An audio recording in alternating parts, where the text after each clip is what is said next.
Welcome to From Small Things. My name is Sue and I'm a scrap quilter in Pennsylvania, and I'm here today with CJ. We're working on his quilt again, and we're at the point today where we are going to baste the quilt. He came over a few days ago and I helped him put the backing together. When he was finished piecing the top of the quilt, he had a lot of leftover fabrics, so he put them together to form this pattern for the back of the quilt. And then we used some of the remaining fabrics that he had in order to piece the whole thing so that it's big enough for the back of the quilt. So today we're going to lay everything out, and I'm going to take him through the basting process so that he'll be able to take this home and begin stitching on it. Okay, so basting a quilt means you put the 3 layers of your quilt together in what they call a quilt sandwich. So you have the backing piece, you have the middle part, which is the batting, and then you have your quilt top. So basting is a process where you take big running stitches through all 3 of those layers in order to keep them all sandwiched together until you can get quilting stitches into your quilt. So you're going to lay your backing down first, and I do basting on my floor, and so we lay it face down, and then I take my broom and I smooth everything out. So you go around the outside and just try and smooth out as many of the wrinkles as you can. And then we're going to take some tape and tape around all 4 sides of this, and we're going to pull it taut so that there are no more wrinkles in the back of it. And that's our first step. Well, I'm gonna have to do this at my house. No, we're doing it right here today. Oh, okay.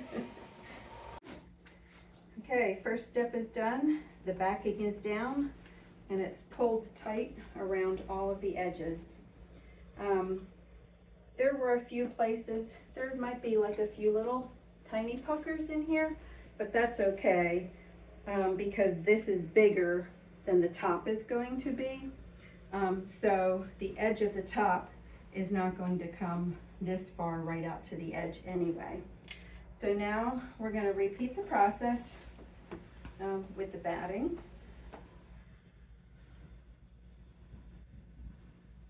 And I think the batting is probably quite a bit larger, so we might actually trim some of this off.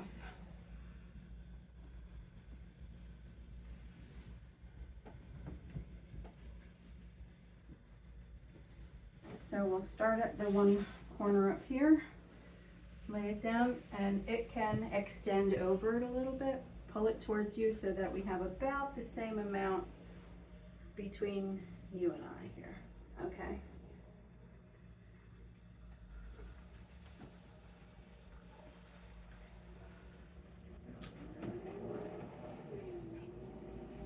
Okay, so we'll get it down here, and then we'll take the broom again and we'll smooth it all out with the broom, and then we'll go around all of this with our tape.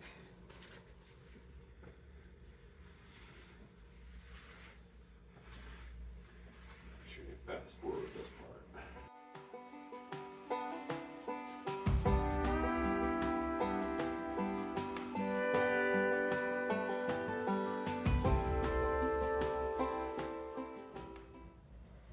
Okay, the batting is on. It's all taped around all 4 edges.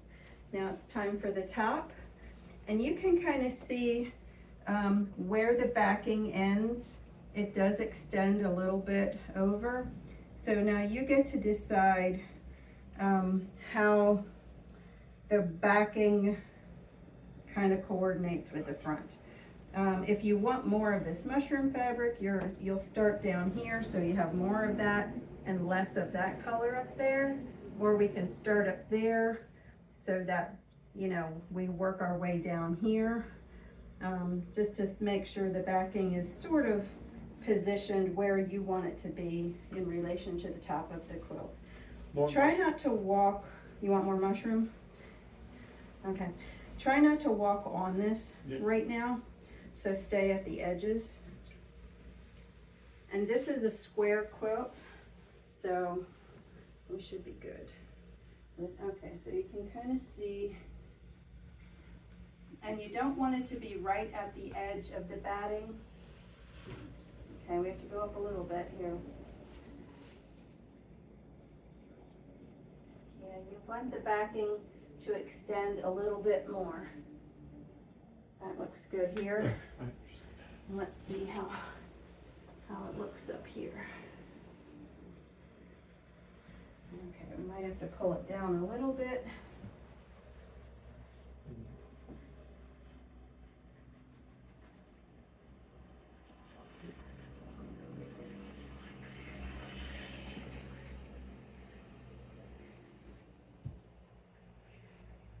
Can you pull it up a little bit up there? Just because you're awfully close down here. Yeah. Just tug just a little bit. Okay. Just make sure that you're still on the fabric up there. Yeah. Okay. Down here you can come a little bit more down here. Okay, let's get the broom and sweep out the wrinkles. Now it's time for the actual basting. My basting needles are this long, and I usually pull out a good length of a basting thread. The thread I use is all junk thread, which just means it's really old, and it's not suitable to use in a machine anymore, but it's great for basting. So this thread I got for free at an event I went to. Sometimes people that I know will clear out their things and give me some of their thread, and I'll take it for things like basting. And I also have some of these cones of thread. I have so many of these cones, and this really is junk thread. I'm not really sure what it was originally intended for, but it's good for basting. I'm not going to run out of thread. The only other thing, I mean, I take a pretty long length of it.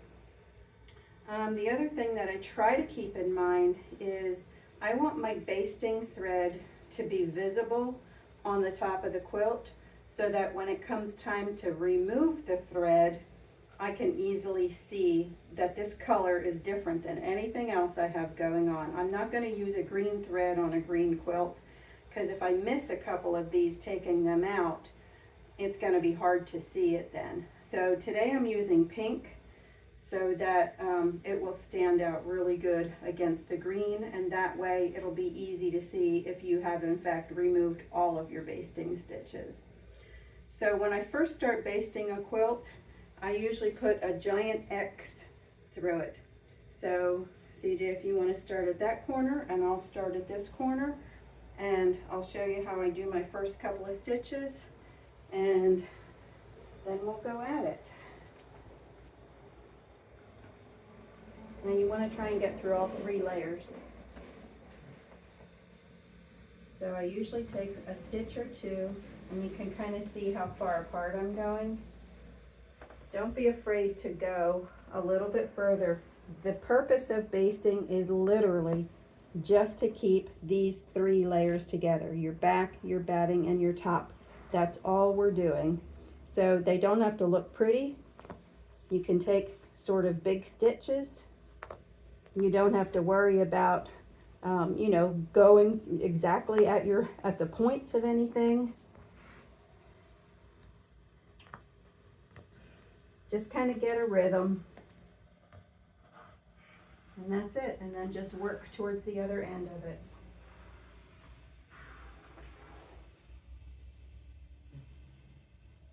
How do I know I'm getting through all 3 layers?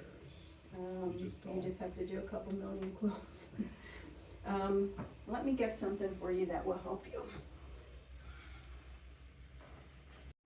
Here, Yeah. and then you kind of you can feel where your needle is coming up. And it helps to actually bring the needle up. So you're kind of pushing down a little bit with the spoon, Yeah. where like your needle is. But it'll bring it. Yeah, it just kind of helps it a little bit. And you just kind of want to generally follow your pattern. It doesn't have to be exact. Okay. So see if that helps you at all. Yeah.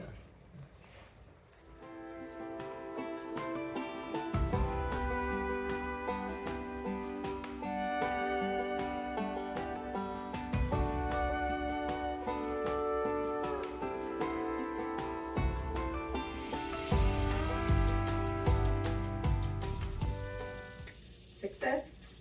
We have the whole quilt top basted, and so the next step is how do you get it all up off of the floor, because it's all taped down.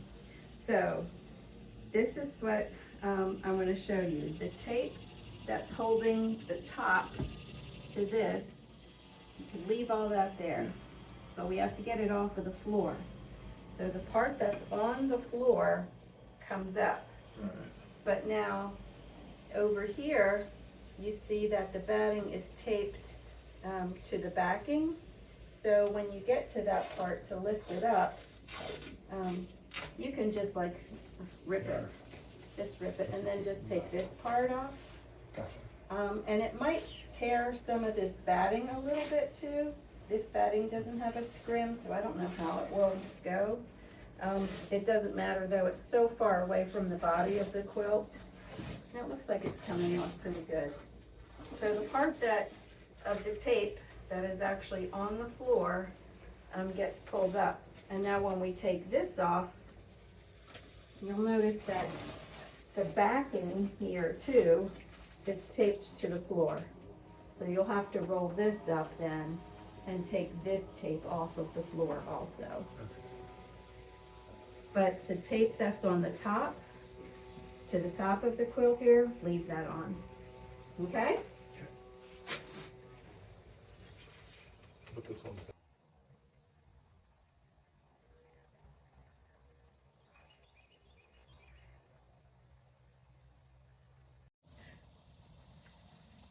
Hi everybody, welcome back in the saga of CJ's quilt. We're at the point now where I'm ready to show him how to do the hand quilting stitches on this. And to do the stitches on this, here are the supplies that we're going to use. We have a Q-snap frame. This is sort of like a PVC pipe, and this is a 17-inch frame here. And then these are some of the clamps that go around the sides of it. When I do my quilting, I use either one or two of these because I want a little bit of give in my quilt. I don't want it stretched to be very tight. So, and then we just have our thread. We're going to use a pearl cotton thread, a size 8, because he's going to do some big stitching on his quilt. A pair of scissors and a large needle. This is the same needle that we used when we did our basting stitches here. I needed a larger needle with a larger eye for the pearl cotton. So let's get this set up and get started. Okay, I have this threaded.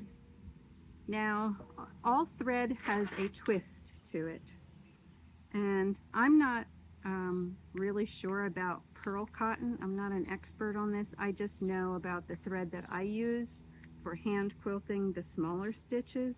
But the rule of that is when you take your thread off of the spool, this is the end that you want to put a knot in, because it helps, because of the twist that's on the thread, it helps it to go through smoother, and it prevents some of the twisting that you have. So this is always the knotted end, whatever the one is closest to your spool.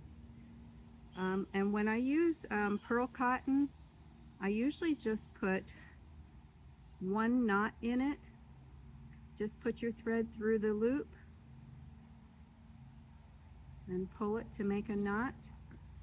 Because this is a heavy thread, I can get a knot with maybe like 2 knots in, but it's really hard to pull through this. Now, you want to bury this knot. And what that means is you don't want this to show on the top of the quilt or the bottom of the quilt. This tail here, you want to be buried in between these 3 layers. And so when we start, I'm going to try and start right here. Mm-hmm. So that means I'm going to put my needle in a little bit away from that so that I can come up right there. And this is where my line of stitching now will start. Okay. And you'll see it's going to pull this thread in under here. So to pull that in, you just want to pop it. Can you hear it pop? Yeah. Okay. And now this part here will be cut off. Usually I put a couple of stitches in first to secure it, but you can just cut this right now. And you want to cut it close to the surface of the fabric here. Now because you're doing big stitching, this is the hoop here that you're going to use, and you can set this up in a way that's comfortable for you. Quick question. Yes. So if That will get buried. could you? Okay, I was gonna ask. Could you cut it before you pull? Yeah. All right. No, you want the knot to be under there. If you Yeah, cut it too close to the knot might come open. Gotcha. So you want a little bit of a tail after that knot. And now this is something that you're just gonna kind of have to do it yourself and figure out what works best for you. So you could just go down, straight down, and then straight up from the back and pull it through. And you can see how well that stitch shows up there. Or you can do it the scooping method, so that you kind of do it like that. So you're kind of going down and up, scooping it right back up. And then it's up to you too to determine how big you want these stitches and whether you're going to be able to do more than 1 stitch at a time or not. And that's going to depend totally on you, because everybody who does this kind of has their own signature, I guess. You're going to get your very own rhythm, and yours will be different than mine. And it kind of depends too, like, how big do you want your stitches? Of course, you don't want them as big as your basting stitches are, but don't worry about getting them teeny, teeny, tiny, because that's not the point of doing this big stitching here. So you want to give it a try and see if you can do maybe both the methods. And also, we're starting with the frame towards the center of the quilt. And the reason why a lot of times it's suggested that you start from the center is because as you work from the center to the outer edge, fabric is very, it can shift and move a little bit, even though it's basted. And so sometimes some people have found that it's sort of, you kind of work your stitches out to the edge so that your edges don't get kind of wrinkled and ruffly. Yep, that's it. So you can kind of figure out which way works best for you. And if that needle really is like way too big for you, I'll see if I can find a smaller needle that has a big eye. It's just hard to find a small needle with a big eye. Okay. But I think I have some embroidery needles, you know, that might work. But give this one a try first and see. And I usually do sit and lean my frame up against a table when I work. And if this frame too is not working for you, some people too find that they can just do this with the quilt on their lap and that they don't need a frame at all. So there's a lot of variables here. I just kind of wanted to give you all your choices and all of your options. Okay. So we'll see if we can quilt this line here, quilt the thread that you have on your needle, and then I'll show you how to do your knot and then start your next line of thread so that it looks like it's a continuous line. That's looking really good. That's looking great.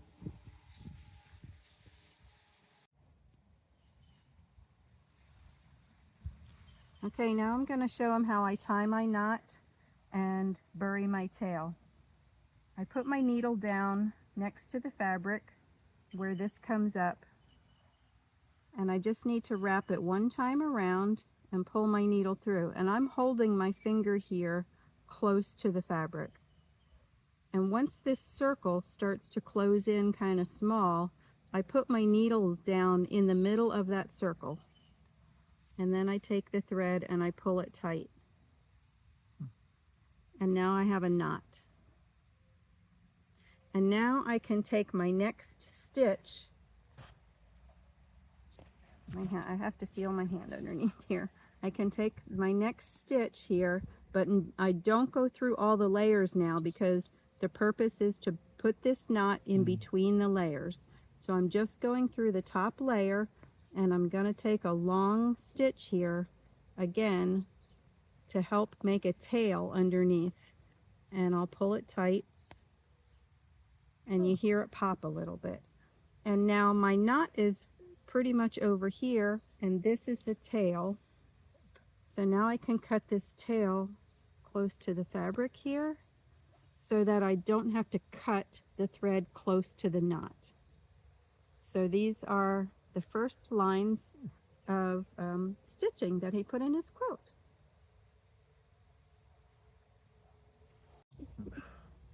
Okay, success! We have our first lines of quilting in, and we kind of talked about how he wants to quilt this. And the main takeaway is he can do whatever he wants to do. He might do each block a little bit differently, and he might do them all the same. That's his decision as he moves along with this. But for now, he's got 2 lines of quilting in along the seam line, and they look fabulous. And so he's off and running, and let's wish him success, everybody. Thank you so much for joining us. Thank you, Sue. You're quite welcome. It was fun. And I'll see you next time. Bye.